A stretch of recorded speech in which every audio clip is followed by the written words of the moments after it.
তবে একটি কথা বলবেন আপনাদের কাছে, হযরত মাওলানা ইমামউদ্দিন সাহেবের স্মরণে মাহফিল করলে শুধু হবে না,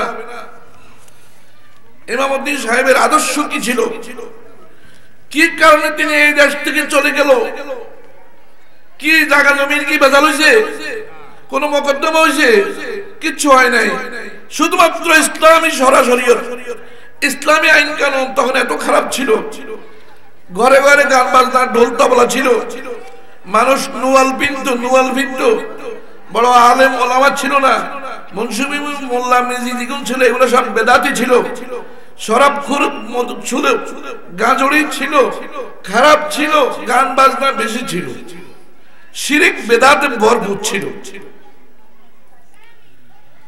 পাশাপাশি গীবত শেখায়, পাশাপাশি কি ছিল, আমাদের এই মাটিতে আজও গীবত শেখার অভ্যাস রয়েছে, আজও আলেম ওলামার সমালোচনা খামাখা দোকানে, কোনো কাজ নাই, কোনো ফায়দা নাই, তারপরও সমালোচনা, কি কেন যে জানি না।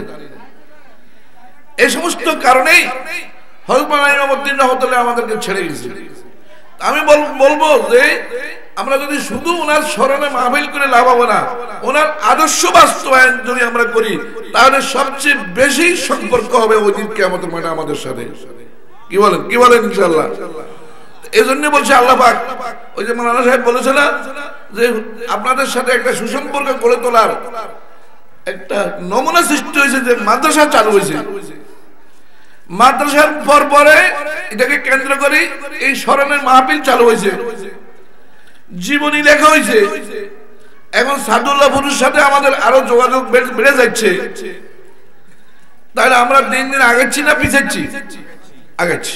তাহলে আমরা যদি এই যুবকদের সাথে আমরা যদি বলিয়ান হয়ে আজকের উপস্থিত মারা যারা আছেন, আমি সবার কাছে একটা আবদার রাখবো যে আমরা ইমামউদ্দিন সাহেবের আদর্শ এই এলাকাতে বাস্তবায়ন করবো। কি বলেন ইনশাআল্লাহ? আমরা রাজি আছি? বলেন কেনা হাত তোলেন। ইমামউদ্দিন সাহেব বিয়ে শাদীতে গান বাজনা, হলুদ অনুষ্ঠান, এগুলার গুণ বিরোধী ছিল। কি ছিল? আজকে আমার এই মজলিসে আমরা ওয়াদাবদ্ধ হই, আমার ছেলে, আমার মেয়ে, আমার নাতনি বিয়ের পেতে আমরা এই হলুদ অনুষ্ঠান করব না। কেন হাত তুলে আমার বলেন, আল্লাহকে সাক্ষী রাখেন। হলুদ অনুষ্ঠানের নামে এই খারাপ জিনিস, ইসলামের বিয়ে ইবাদত, মুসলমানের বিয়ে কি আজকের আলোচনা শুনছেন না? বিয়ে ইবাদত না, ইবাদত না, ইবাদতের কেন তামসা বানাবো আমরা? ইমামউদ্দিন সাহেব এটার গুরুমুরিদি ছিলেন। ইমামউদ্দিন সাহেব রহমতুল্লাহ আলাইহি গান বাজনা ঢোল তবলার বিরুদ্ধে ছিলেন, লড়াই করছেন, শিরকের বিরুদ্ধে ছিলেন, লড়াই করছেন, ইংরেজদের সাথে যুদ্ধ করে তার সকল সঙ্গীরা শাহাদাত বরণ করছেন। তিনজন লোক মাত্র বেঁচেছেন, এজন্য ওনাকে গাজী বালাকোট বলে, উনি গাজী হয়েছে। কি বলেন ইনশাআল্লাহ? আমরা পারবো না। আর আরেকটা ব্যাধি আমাদের দেখেন দেশে এখন আছে, যে আমাদের অনেক ভালো ভালো ছেলেরা এরা গাঁজা ট্যাবলেট ভিতরে খাই, শেষ হয়ে যায়। আমি আমার এই যুবক ভাই ভাতিজাদের কাছে আবদার থাকবে, তোমরা ইমামউদ্দিন সাহেবের স্মরণে যখন তোমরা এতটুকু আগাইছো, আল্লাহ তোমাদেরকে তৌফিক দিয়েছে, ইমামউদ্দিন সাহেবের আদর্শের ব্যাপারে আমাদের এলাকায় একদম গান বাজনা, বিয়ে বাড়িতে ঢোল তবলা বাজতে পারবে না, হলুদ অনুষ্ঠান হতে পারবে না, গাঁজা খাওয়া চলবে না, আমরা এটার বিরুদ্ধে আমরা সোচ্চার হই। কি বলেন ইনশাআল্লাহ? আমি মনে করি এই যুবকরা এটার বিরুদ্ধে সোচ্চার হও, আমরা তোমাদেরকে সাহায্য করার চেষ্টা করবো। আমি এক নম্বর ইনশাআল্লাহ তোমাদের সাথে থাকবো ইনশাআল্লাহ।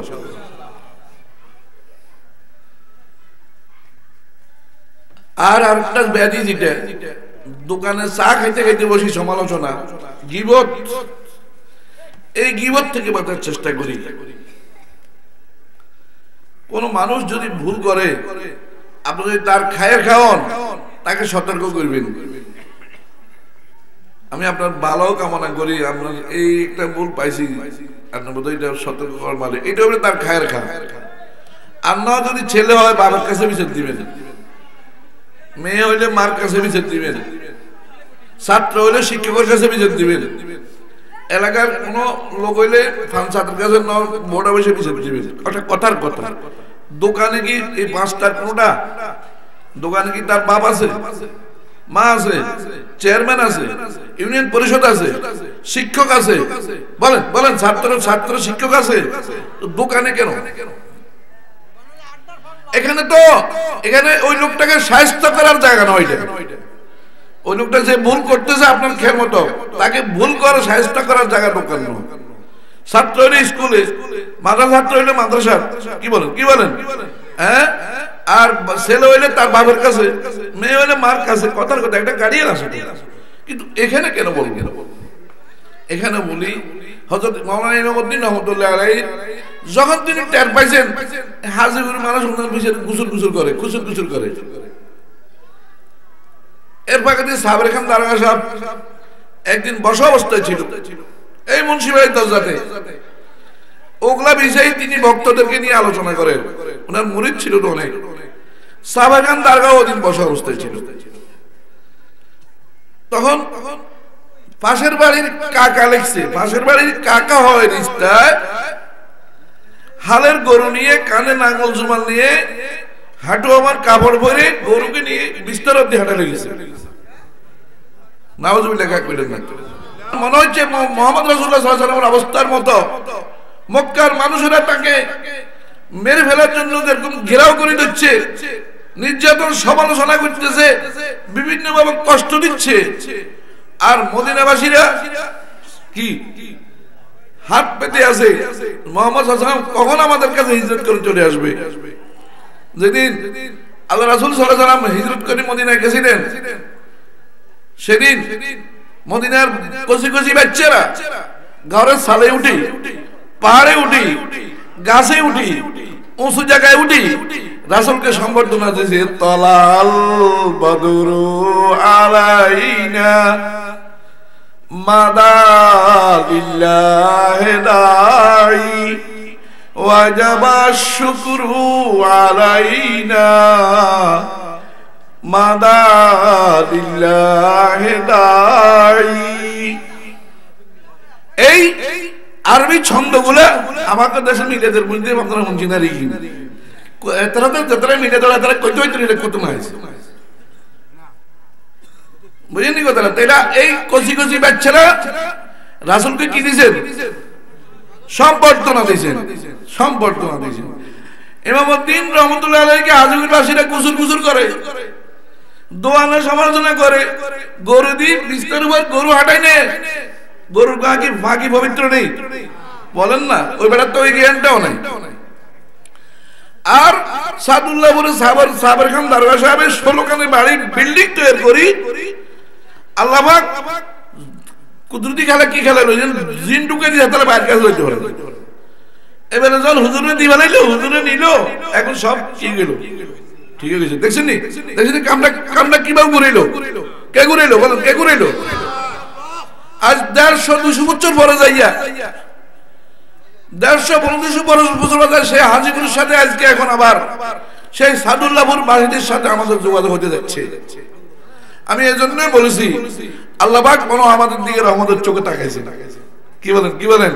আপনারা খুশি? আলহামদুলিল্লাহ। প্রত্যেকটা ব্যক্তি একথা নিয়ত করেন, আমাদের প্রত্যেকটা ঘরে ঘরে আরেকজন ইমামউদ্দিনের প্রয়োজন। কি বলেন? যাদের ছেলে এখনো হয় নাই, বিয়ে করো নাই, নিয়ত করো আমি যদি বিয়ে করলে আমার সন্তান হবে, সব ছেলেকে মাদ্রাসায় পড়াবো। যাদের ছেলে সন্তান হওয়ার বয়স চলে গেছে, নাতি পুতি বয়স আছে, নাতিদেরকে ওসিয়ত করেন আমার নাতিরা আলেম বানাও, হাফেজ বানাও, ইমামউদ্দিন বানাও। কি বানাও? যে ইমামউদ্দিনের কথা 150-200 বছর পরে কোন ক্ষমতার প্রভাবে নয়, রাষ্ট্রীয় প্রভাবে নয়, কি রাজনৈতিক প্রভাবে নয়, বিনা প্রভাবে আজকে স্মরণে মাহফিল চলতেছে, আলমদের থেকে আমরা বয়ান শুনতেছি, শুধুমাত্র উনি একজন দ্বীনের ধারক ভাব ছিলেন। তো আমরা আমাদের সন্তানকে ইমামউদ্দিন বানাবো। কি বলেন? বলেন আল্লাহর কাছে বলেন যে আমরা আমাদের সন্তানদেরকে মাদ্রাসায় পড়াবো, প্রত্যেকটা ঘরে ঘরে যেন আরো যদি ইমামউদ্দিন তৈরি হয়। আমাদের রাষ্ট্রীয় ব্যাপারে তাই ঘটেছে যে মানুষ এই ক্ষমতাকে সরাবের কোনো কায়দা পাচ্ছে না, তাদের সামনে দাঁড়ানোর কোনো সুযোগ পাচ্ছে না। মানুষ একটা কথাই বলতো, মনে আল্লাহ ছাড়া আর কোনো মানুষের পক্ষে এটা সম্ভব নয়।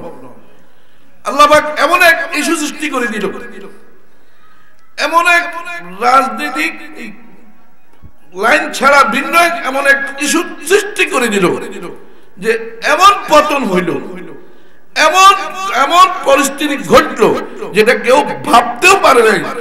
তার সপক্ষের লোকেরা ভাবতে পারে নাই, পক্ষের লোকেরা ভাবতে পারে নাই। পাইছে পাইছে বলেন, কেউ ভাবতে পারে নাই। আল্লাহ পাক এরকমই ঘটায়। তবে আল্লাহ পাক ঘটায় দেন কথার লগে ঘটায়। আমরা তো কই ঘটনা একটা ঘটছে, কথার লগে এটার প্রতিকার হয় না কেন? ইন্না বাদশা রাব্বিকা লাশাদীদ, আল্লাহর ধরা বড় শক্ত ধরা। তবে আল্লাহ আল্লাহর সময় মতো ধরে, আল্লাহ মানুষের সময় মতো ধরে না। 550 বছর মধ্যে ফেরাউনের সব দিল না, কি লয় না, অন্য কোন রোগ তো দূরের কথা। এখন এতে সন্দেহ পড়ে গেল, ইবলিস মাথা ধাসি পেশাব করে দিল। ইবলিসে মাথা পাড়ে পেশাব করলে মাথা সব কি দিয়ে মানুষ মরে। বুড়ো তুই বুড়ো হইলে না, মরো না, অসুখ বিসুখ নেই, তুই তো মানুষ ন, তুই তো খোদা। শয়তানের পেশাব এমন ভাবে করছে, পেশাব এমন কাজ করছে, কাম হয়ে গেয়া। কি বলে, আনা রব্বুকুমুল আলা, আনা রব্বুকুমুল আলা, আমি তোমাদের সবচেয়ে বড় খোদা। নাউযুবিল্লাহ বলেন না। ফেরাউনকে কি আল্লাহ সাথে সাথে কি মারছে? ফেরাউনকে সাথে সাথে মারছে? তারা গণক বিশ্বাসী ছিল, গণকের হাতে গনাইছে ভবিষ্যৎ, এই আগামী বছরের ভবিষ্যৎ কি, আগামী দিনের ভবিষ্যৎ কি। গণক বলে যে সব তো ঠিক আছে, তবে একটা ভবিষ্যৎ খারাপ। এবছর এমন একটা ছেলে জন্ম নিবে যেটা আপনার রাজত্বায় নিয়ে হুমকি হবে, তাই নাকি? কত বড় জালেম, কত বড় জালেম! ফেরাউনের মতো জালেম পৃথিবীতে আরেকটা কম আছে। মায়ের গর্ভে যে সমস্ত সন্তান চলে আসছে, স্বামী স্ত্রীর কাছে যাওয়া নিষেধ, রাষ্ট্রীয় আইন করে দিন, স্বামী স্ত্রীর কাছে যাইতে পারবে না, সন্তান যেন মায়ের গর্ভে না আসে। আর যে সমস্ত সন্তান মায়ের গর্ভে এসে গেছে, এগুলা লিস্ট করতে আরম্ভ করছে। ছেলে যেগুলো হয়েছে সবকে হত্যা করে ফেলেছে। লক্ষ লক্ষ সন্তান, নিষ্পাপ সন্তানকে হত্যা করেছে শুধুমাত্র তার ক্ষমতা রক্ষা করার জন্য। কি রক্ষা করার জন্য? পারছেনি, পারছেনি। মুসা আলাইহিস সালামের মা খুব অত্যন্ত সেফে রাখি কোন বাচ্চা দুনিয়াতে আসছে। এখন বাচ্চা হওয়ার পরও গোয়েন্দা যাইয়া বাড়ি বাড়ি চেক করে, ঘরে ঘরে চেক করে। কোন ঘরে কান্না শোনা গেলে দেখে মেয়ে, তাহলে রেখে দেয়। কেন মেয়ে দিতে হতে অসৎ কাম করতে, মেয়ে দিয়ে বাসা কাম করে, মেয়ে দিয়ে যৌন চাহিদা মিটে কি বেরবো। কিন্তু ছেলে হলে সমস্যা। হযরত মুসা আলাইহিস সালাম সুলার দুয়ারে কাজ করেন, এমন সময় গোয়েন্দা লোকেরা যখন বাইরে ঢুকতেছে, খবর পাইছে যে এরা আসতেছে দেখার জন্য, ছেলেকে কোথায় রাখবে, কোথায় রাখবে, পাট্টু সুলের ভিতরে ঢুকে দিয়েছে। ওরা আসি সব তন্ন তন্ন করে ঢুকাই গেছে, কোথাও পায়নি, সন্তান নাই। মা তো শুধু আল্লাহর কাছে সমর্থ হচ্ছে, আল্লাহ আমার সন্তানকে আপনার চলে যাওয়ার পর আসি দেখতেছে চুলার ভিতরে বাচ্চা বসি আগুনের কয়লা নিয়ে খেলা করতেছে, হাতে বাইর করিয়েছে, মুখের ভিতরে আগুনের কয়লা ঢুকে দিয়েছে। কিন্তু দিলে কি হবে, আল্লাহ কি কুদরত, সব আল্লাহর ইশারা। গোটা দেহ জ্বলে নাই, কিন্তু আলাজিবের মধ্যে আগুনের একটা তাপ লাগি গেছে, একটা কয়লা মুখে ঢুকেছে। এজন্য হযরত মুসা আলাইহিস সালাম তোতলাইতেন। কি করতেন? তোতলাই কথা বলতেন। যাক, ওদিকে যাচ্ছি না। এরপরে এখন সন্তান নিয়ে কি করবে, পেরেশান, কি করবে, কোথায় রাখবে? এটা তো যে কোনো সময় মায়ের পড়ে যাবে আমাদের ছেলে। আল্লাহ পাক তার মাথার মধ্যে ঢেলে দিলেন। এটা কোরআন শরীফে আল্লাহ পাক বললেন, কিছু ওয়াল, আমি আপনার মায়ের মাথায় ওই পাঠাই দিলাম, একটা বাক্স বানাইয়া আপনার ছেলেকে নদীতে ছেড়ে দেন, আমি আপনার সন্তানকে আবার আপনার কাছে ফিরে আনবো। একটা বাক্সের ভিতরে এই দুধের বাচ্চাকে শোয়াইয়া বাক্সা ব্লক করে আর সাগরে ছেড়ে দিয়েছে। আল্লাহ পাকের কি কুদরত! সেই সন্দুক ভাসতে ভাসতে যাইয়া ফেরাউনের ঘাটে গেছে। ফেরাউনের রাজ পরিবার যেখানে গোসল করে সেখানে সংবাদ দিল, সংবাদদাতারা যে এখানে একটা সন্দুক আসে আসলো, কি দেখো, যাই দেখলো যে সবার রানীও গেল, বিবি আসিয়া, ফেরাউনও গেল, সবাই দেখলো যে বাদশা উঠো, কি কি দেখি মুখ খুলছে, দেখেন কি সুন্দর এক বাচ্চা, কি সুন্দর না হাট্টা কাট্টা চেহারা, কি মায়ারি চেহারা, হাতের ঢক কি, রঙের মুখের ঢক কি, চেহারা মানে আল্লাহ পাক কোরআনে বলেছে ওয়ালকাইতু আলাইকা মুহাব্বাতাম মিন্নি, ও মুসা ওই সময় যখন ফেরাউন নিষ্ঠুর আপনার সন্দুক খুলেছে, তো আমি এত মায়াসিনী ঢেলে দিলাম, এত মায়াসিনী ঢেলে দিলাম, ফেরাউনের মতো পাষাণও তখন কোলে লইয়া আপনাকে চুমু খাইতে বাধ্য হয়েছে। এই পাষাণ চুমু খাইছে, কিন্তু পাষাণে তো চুমু দিছে হযরত মুসা আলাইহিস সালাম সহ্য করতে পারেন, টাস করে 100 বার দিয়েছে। এই দুধের বাচ্চা কি দিল, এখন দুধের বাচ্চা সুবারে সে ব্যথা পাইছে, হলো আসিয়া কি বুঝলাম না তো, এই ছোট বাচ্চা সুবারে আমি ব্যথা পাইছি, এটা কোনো ওইটা নাকি?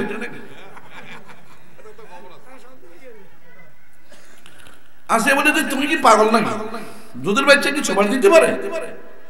আমাদের কোনো ছেলে সন্তান এটা আপনাকে ভালো ভালো বানাবো, আবার ভালো বলা মানে নাই, ও কইছে না একটু মালানা আওয়াজ করছে না, বুঝছেন না এত বড় কিছু এটা কি নাই। এখন বেগম সাহেব কইছে বড় লোকেরা তো বেগম সাহেব কথা একটু বেশি উনি না নেই, বেগম সাহেব খুব চাপেই বলছে তুমি কি পাগল না? এটা ঠিক আছে, আশেপাশে তো অনেক মেয়েটা ডাকা শুনে রাখছে, কারো দুধ খায় না, যার কোলে যা কাঁদে, যার কোলে যা কাঁদে, যার কোলে যা কাঁদে। একটা মেয়ে দাঁড়িয়ে রয়েছে, বোন ছিল, মা পাঠাইছে বস্তিতে দেখ, তো দেখি কাইতে আছে। এখন ফেরাউনে পেরেশান, এটা দুধ খাওয়ানোর ব্যবস্থা করা যাচ্ছে না, বিবি বেগম সাহেব পেরেশান। এরপরে ওই মেয়েটা বললো যে আমার কাছে একজন মহিলা আছে, যদি আপনারা বলেন মনে হয় ওনার দুধ খাইতে, বলে হ্যাঁ এরকম মহিলা তো আমি খুঁজি, তুমি আনো। তখন উনার যাই মাকে বললো মাগো এই মুহূর্তে চলো, মা যা আসার ফজর মার অন্যান্য মহিলাদের থেকে মার পোশাক টোশাক কাপড় চোপড় সরস না, কিন্তু ঝাঁপ দিয়ে পড়ছে মার কোলে, বুক দিয়ে ভরিয়ে দুধ খাওয়া আরম্ভ করছে। ফেরাউনও খুশি, ফেরাউনের বউ খুশি। এরপরে তাকে বলছে যে আপনার কাছে নিয়ে যান, আপনাদের ফ্যামিলি, আপনাদের বাচ্চার খরচ, আপনাদের গোটা ফ্যামিলি রাজ পরিবার থেকে যাবে। বুঝছেন কথাটা? তো সেই ফেরাউন এত নিষ্ঠুর জালেম, এত কিছু করছে, লালিত পালিত হওয়ার পরে সঙ্গে এখন তার সবচেয়ে বড় শত্রু তার বেতনে লালিত পালিত। কার বেতনে? তার দিয়ে সব লালিত পালিত হয়েছে। আমার কি সময় বেশি হয়ে যাচ্ছে? আমি বসে দিচ্ছি। হ্যাঁ ঠিক আছে। বলতে চাইছে যে এরকম বড় বড় জালেম, সেই ফেরাউনের মতো জালেমকে আল্লাহ শেষ করছে না করে নাই? কখন করছে? আল্লাহ সময় করছে, এমন শেষ করছে যে তার নমুনা পৃথিবীতে আজও বহাল রাখছে। যাই হোক, আমার কথা শেষ। আমার মনে হচ্ছে আল্লাহর রহমত দিকে আমার দিকে তাকাইছে, আমরা যেন এই রহমতটা কি করতে পারি, ধরে রাখতে পারি। আমরা এই যুবকদের জন্য দোয়া করব, এই যুবকদেরকে উৎসাহিত করব, তাদেরকে সহযোগিতা করবো ইনশাআল্লাহ। কি বলেন ইনশাআল্লাহ? ওয়া আখিরু দাওয়ানা আলহামদুলিল্লাহি রাব্বিল আলামিন।